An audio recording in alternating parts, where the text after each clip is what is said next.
to a certain extent, everything's wildlife. Like, even humans are wildlife. So if you're including that into the mix, then wildlife's, like, invaluable. We may be more advanced wildlife, so if we're not considering humans in this, then we can look at animals and we can say that deer hold their place in the environment, bees hold their place in the environment, wolves hold their place in the environment. They're all really important things that if you cut one of them out, then it imbalances everything else. It's teeter-totter that you have to have perfect in order for everything to function correctly, and wildlife should be one of the things that we care about the most, considering how important it is for us to remain healthy and for the land around us.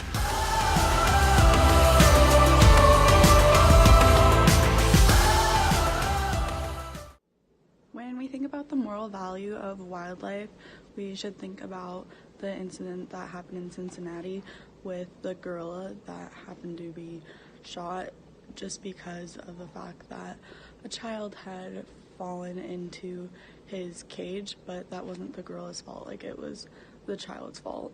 And when it comes to, like, moral values of wildlife, like, we shouldn't punish wildlife just because of something that happened due to a human incident. Like, it was the people's fault, so we shouldn't blame or take it out.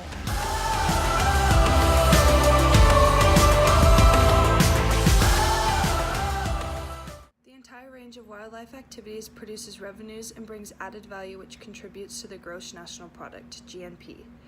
This added value at the national level is considered as the wildlife GNP, which may be compared to the agricultural GNP and the national GNP.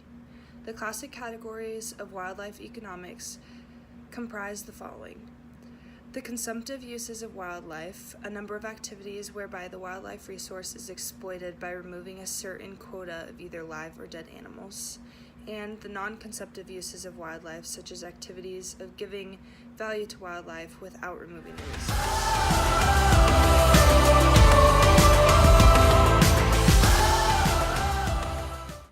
Environmental value that wildlife has is being part of a food chain, which helps other animals, live and populate and become.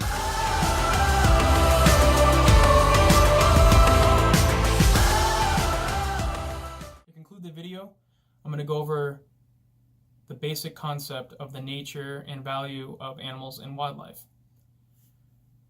Earlier in the video, we went over the moral, economic, environmental, and political potential values you can put on an animal, but in the end, the only value lies with the pros and cons being outweighed altogether from each category.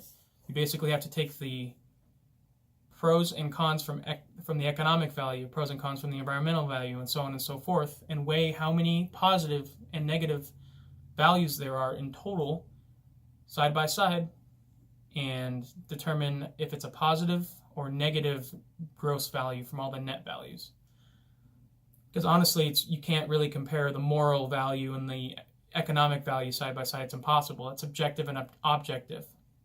And even sometimes the economic value can be subjective, because how do you value an animal if it's just a random animal that doesn't really provide to the daily economic structure of a country or a city?